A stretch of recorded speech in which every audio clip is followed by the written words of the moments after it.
Today I want to speak to you on the subject of a song for those who think God is not near. Once again, a song for those who think God is not near. And this is from Psalm 13, verses 1 through 6.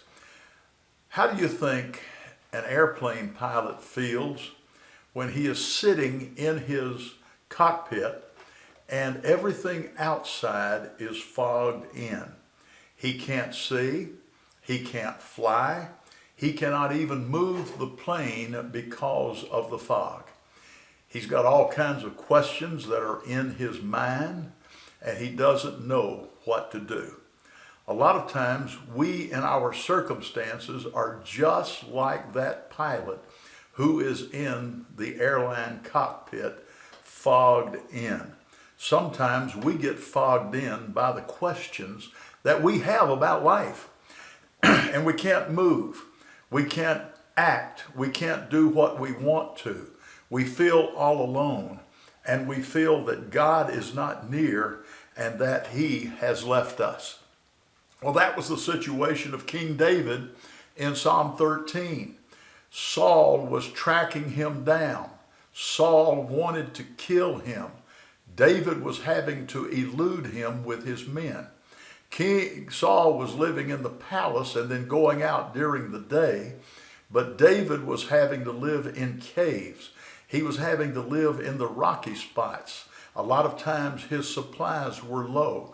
His men were disheartened because he was disheartened. David's best friend was Jonathan, Saul's son, and one day they slipped out and met together.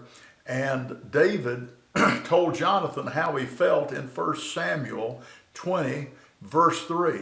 It says, "Then David took an oath before Jonathan and said, 'Your father knows perfectly well about our friendship. So he has said to himself, I won't tell Jonathan. Why should I hurt him?' David then says, 'But I swear to you that I am only a step away from death.'" In other words, he is in trouble and he has questions and he's frightened and he is wondering, God, where are you? Why aren't you doing something about this? Why aren't you taking care of me? Now here's the main idea of this psalm. In the midst of your troubles, you as a believer can turn your sufferings into songs. Now, when I say you can turn your sufferings into songs, a lot of it has to do with your attitude, but you have to have a deep trust in God that he is still near you and that he will take care of you. The first thing that I want you to do today is notice the dilemma in the mind of David. He's discombobulated. He has consternation filling his mind. He's fogged in and he does not know what to do. So in the first two verses of Psalm 13, we see this dilemma with all of the questions that are in his mind. Psalm 13 verse 1 says, "O Lord, how long will you forget me? Forever? How long will you look the other way?" Verse 2, "How long must I struggle with this anguish in my soul, with sorrow in my heart every day? How long will my enemy have the upper hand?"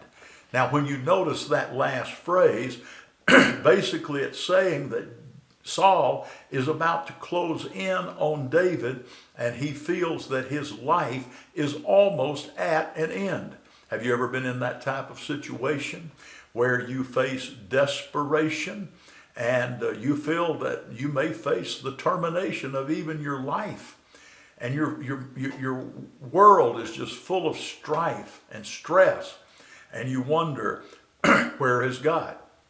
David, in spite of repeated prayers, God seemed to be unavailable. The same thing happens to us. A lot of times we call out to God in the midst of our troubles, and where we are during the time we're waiting, we find ourselves in our mind hesitating, saying, God, where are you?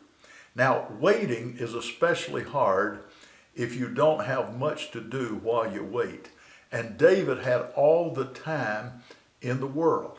He couldn't go anywhere. He couldn't do anything. He couldn't plan to attack because he didn't have the resources, and he didn't have, at least he didn't have the earthly resources, he felt, to do the job that he wanted to do, and he sure did not want to kill King Saul.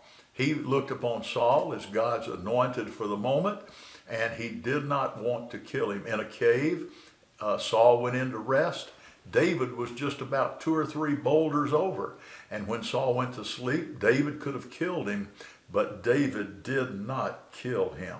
So David had all of the time in the world to spend thinking about these things, and his waiting only increased the anxiety.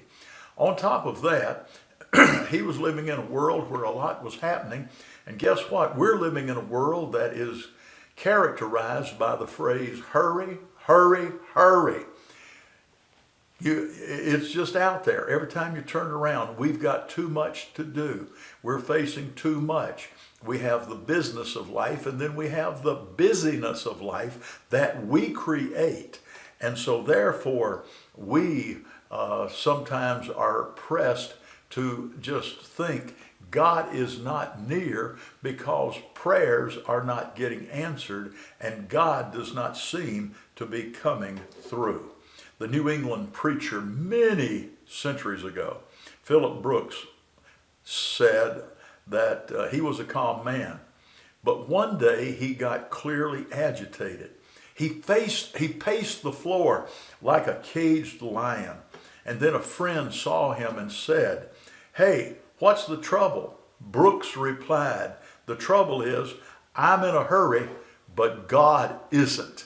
And that's the way it seems a lot of times when we face the problems of life.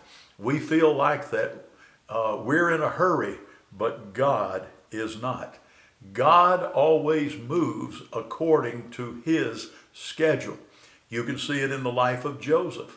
Joseph in the Old Testament was a young man who curried the favor of his father over his 11 brothers, and they were jealous. They took him. They threw him in a pit. They took the coat that he had been given by his father, put animal's blood on it, and went back and told their father, "Joseph is dead." Some slave traders came along. He was sold into slavery. He went into Egypt.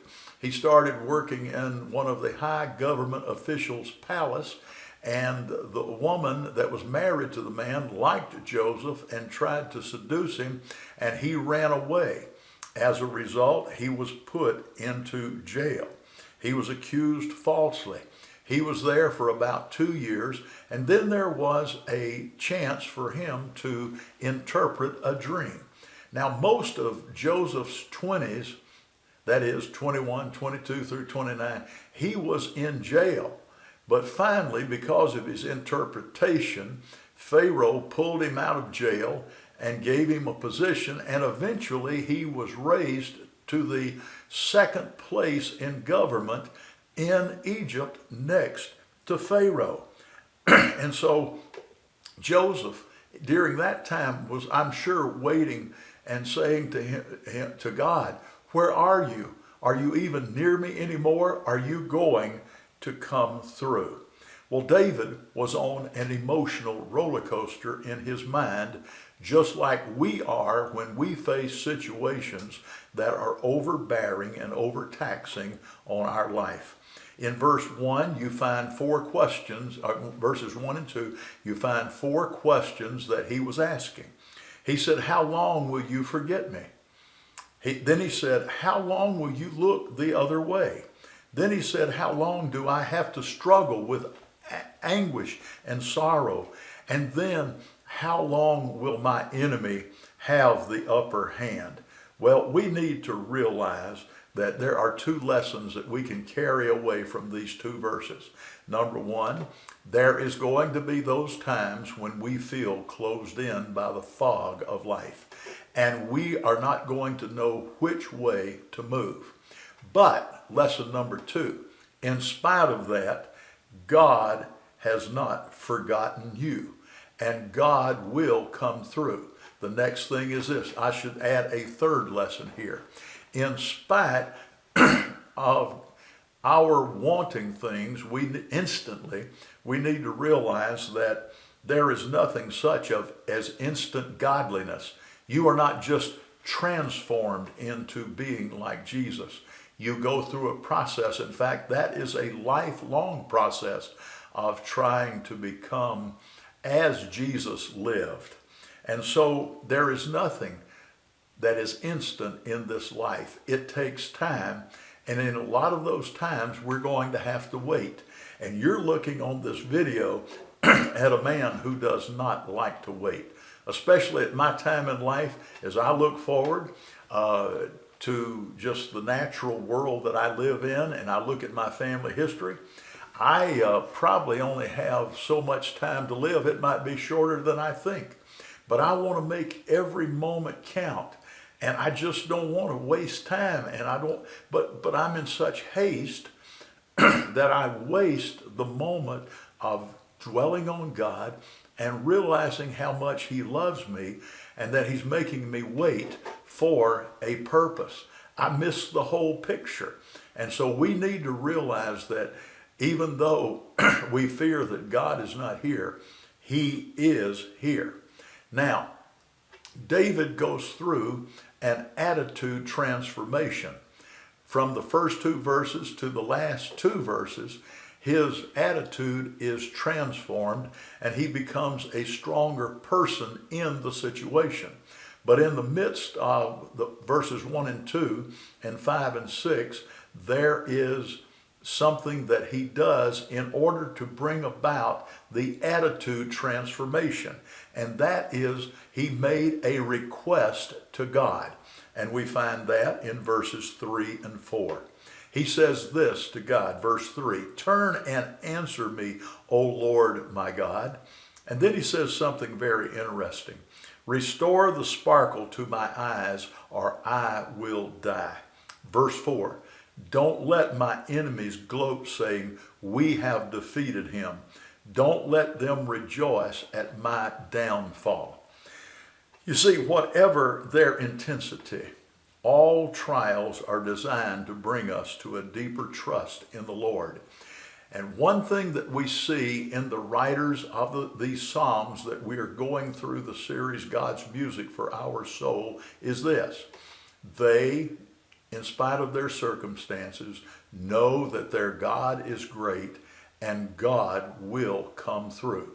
They do not lose sight of that. So instead of turning from God, David turned to God, and instead of complaining to men about God, saying, "My God is this way, my God is not near," David complained to God about men. You know, that's something that we need to realize, especially in our relationships in life. And we have all types of relationships in life. We have our family, we have our foes, we have our friends. And in each of those areas, we're going to have relationship problems. Anytime you have more than one person involved, you're going to have relationship challenges. And instead of talking to each other about other people and what they've done and how they are, we should just go to God and say, "Lord, this person is really bugging me." And in this case, Saul was bugging David because Saul wanted to kill him. Matthew Henry wisely observes about this verse, "We should never allow ourselves to make any complaints to God, but those that are fit to be offered up to God and that drive us to our knees." In fact, one man who was a Stoic said, when bad things happen to us, we ought to just accept it, that it's a fact of life, and then say, "Lord, put it on our tab," and move on, trusting in God. Now, God, we see in this psalm, has allowed David to come to the end of himself so that David must rely on him. And when God puts us in trials and tribulations, he puts them in there puts us in the middle of them so that we will come to him and say to him, Lord, I need you. But I want to go back to, so he's got a bad attitude. He needs a transformation in his attitude. And so we go back up to verse 3 where he says, O Lord my God, restore the sparkle to my eyes. Now that is a very interesting concept in the Hebrew language. For the Hebrews, dim eyes were a sign that the vital powers of your humanity were growing dim and that you expected death to be approaching. Can you imagine people, the followers of David, looking at David with his dim eyes and his bad feelings and his feelings of distress? Can you just imagine that? They're influenced by that. So there were people that were following David that were beginning to lose hope and confidence also. But in the Hebrew language, bright eyes are a sign of life. David calls out to God to put the sparkle back into his eyes. That is, to bring him from the brink of death back to life again. In other words, Lord, even though the troubles are here, please show yourself. Work in my life. Restore my confidence. And again, restore the sparkle to my eyes. Many times in the midst of our trials and our tribulations, we grow dim in our eyes. And people can see that we are discouraged. They can see that we are doubting and that we are disheartened. And we need to come alive again.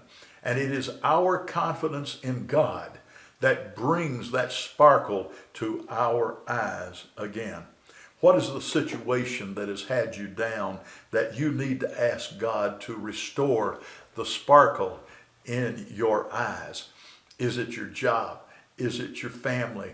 Is it in the midst of dealing with people who don't exactly agree with you? Whoever or whatever it is, in the midst of those situations, ask God to put the sparkle back into your life. Now, we've seen the dilemma in his mind. We have seen the request that he makes to God, and God comes through. It's his trust in God that restores the sparkle to his eye. Now, we see the change in focus. Now, remember, once again, I'll summarize this. In verses 1 and 2, he is in a dilemma of defeat. In verses 3 and 4, he makes a request to God. His dilemma drives him to demand from God action. Lord, please come through and deliver me. And then this changes the focus. He no longer, let's look at it in verses 5 and 6. But I trust in your unfailing love. I will rejoice because you have rescued me. Now, so God did something to rescue him. And then in verse 6, I will sing to the Lord because he is good to me. So you see, in verse 1 and 2, you find a focus on the problems. In verses 5 and 6, you see a focus on God and his glory. Now, please note this. David's circumstances had not changed one bit from the start of the psalm, when he felt confused, depressed, and forsaken by God. David was still hiding in caves. Saul was still on the throne. Saul was living in the palace, but he was still trying to kill David. David shifted his thoughts to God's loyal love and salvation. In other words, he realized once again that his God was in control and nothing could separate him from the love of God. That shift in focus moved him from confusion and depression to joy and praise. It did not happen by accident. The but I in verse 5, but I, that relates to a deliberate choice. I have made up my mind that I will trust God. And the word trust there, you'll see that it means to rely or lean upon someone or something, okay? You ask, then is God a crutch? You bet he is. Our God is a crutch in the time of our being crippled or lame in the situations that we face. And so therefore, we must realize that our God is to be trusted. Our God is to be relied on. He is to be above all in our life. We trust him above all. So, in fact, God will not let you end in despair. He will not leave you and forsake you. We find in John 6:37, it says this, however, these are the words of Jesus, those the Father has given me will come to me, and I will never reject them. So David knew that he belonged to God Almighty. Those of us who have accepted Jesus Christ, the Son of the living God, we know that Jesus has defeated sin, he's defeated Satan, and he has defeated the grave. And he is, instead of us being victims, we can be victors in his victory over Satan, over the grave, and over sin, and over demons. Jesus Christ is preeminent. Jesus Christ is preeminent in the world, and he is to be preeminent in our life. So let me give you my translation of Psalm 13, and we will end it there. When all you have in life is a question, I have a great suggestion. Contrary to your fear that God is not near, he is here. So I would suggest that you make a prayer of request so that in times of doubt, he should be praised, and so to his goodness and love, let your voice and hands be raised. And that's what he wants from you. He wants you to have a transformed mind. You are not powerless in your situation. Because of your trust in him, you are powerful. And along with him and the Holy Spirit working in your life, you can handle any situation in life. Why? Because you are dear to God, and that's why he is always near. God is working in your life. We think of time in days. He thinks of time sometimes in the word years. He wants to work in your life, but sometimes his time is not like ours. But that does not mean he leaves us. He is always with us. Hebrews 13:5. I will never leave thee, nor will I forsake thee. And Jesus is waiting for you to place your faith in him and trust him every day, no matter what the situation is. He is there, and all he has to do is hear from you, and he will take care of you. That's Psalm 13, and I hope that in spite of your situations that might be draining on your life and putting you into a fog situation, and you don't think God is near, I hope this will bring to you to the truth that God is always there for you. Trust him. We'll see you next week for another Bible teaching lesson in this series known as God's Music for the Soul.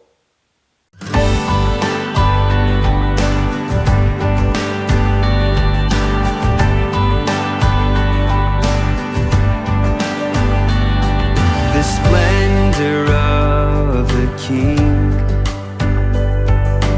clothed in majesty, let all the earth rejoice, all the earth rejoice.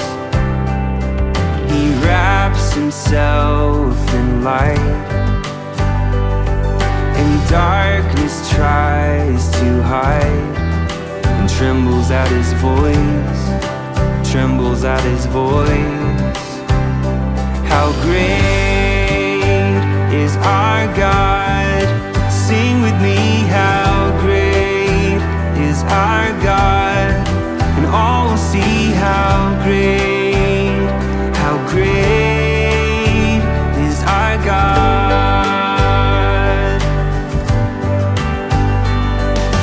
Age to age he stands, and time is in his hands, beginning and the end, beginning and the end.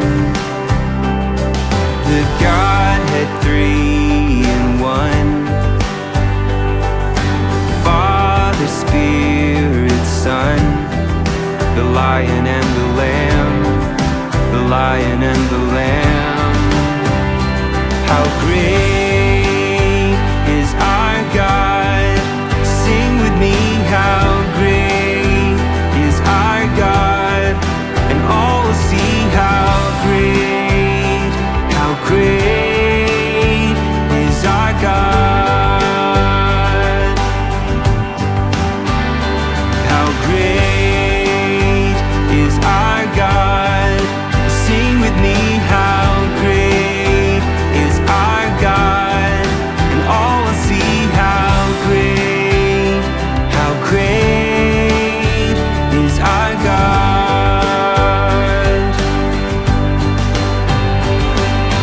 Name above all names, worthy of all praise.